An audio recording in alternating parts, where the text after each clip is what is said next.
Hello மக்களே, இன்றைக்கி டே 3 மஸ்கிமிலான் கல்டிவேஷனில் நம்ம என்ன பார்க்க போகிறோம்னு பார்த்தீங்கன்னா, ஷீட் வந்து எப்படி போட்டுருக்காங்க அப்படின்னு சொல்லிட்டு தான் பார்க்க போகிறோம். நான் ஆல்ரெடி சொல்லியிருந்தேன் ஷீட் போட சொல்ல வீடியோ எடுத்து போடுறேன் அப்படின்னு சொல்லிட்டு. பட் என்னால் போட முடியல. ஏன்னா இந்த ஷீட் போடுறதுங்காட்டி என்னை ஒரு வழியை ஆக்கிடுச்சு. நிறைய வேலை, இதை எடுத்துகிட்டு வா, அதை எடுத்துகிட்டு வா. ஒரு ஷீட்டு வாங்கிட்டு அதுக்கப்புறம் வந்து என்ன சொல்லியிருந்தாங்க, இந்த ஷீட் வேணாம், நீங்கள் போய் பெரிய ரோல் வாங்கிட்டு வாங்க அப்படின்ட்டாங்க. அப்படி இப்படின்னு சொல்லிவிட்டு என்னை கண்டினியூஸாக அலைய தான் விட்டாங்க மக்களே. இந்த ஒரு ஷீட்டை போடுறதுக்காக நான் காலையிலேருந்து இப்போ வரை சுற்றிட்டு இருந்தேன். அரவுண்டு ஒரு 8 hours கிட்ட சுற்றிட்டேன் நான். என்னால் முடியல, அந்த அளவுக்கு ஆகிடுச்சு. பட் ஆனால் எப்படியோ நல்லபடியாக வந்து ஷீட்டு வந்து போட்டு முடித்தாச்சு. இன்றைக்கி டே 3ல் இது தான் பண்ணியிருக்கோம். ஆனால் இன்றைக்கே விதை நடுறதுக்கும் வரேன்னு சொல்லியிருக்காங்க.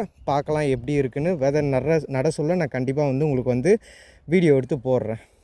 இதுக்கு வந்து எவ்வளோ வந்து செலவாயிருக்கும் இந்த ஷீட் போடுறதுக்கு அப்படின்னு உங்களுக்கு தெரிஞ்சால் கமெண்ட்ஸில் வந்து சொல்லுங்கள். எப்படி டிஃபர் ஆகுது உங்கள் ப்ளேஸ்லேயும் இந்த இடத்துலையும் அப்படின்னு சொல்லிட்டு நீங்கள் சொல்லுங்கள். நானும் வந்து கமெண்ட்டில் வந்து லீவ் பண்ணுறேன்.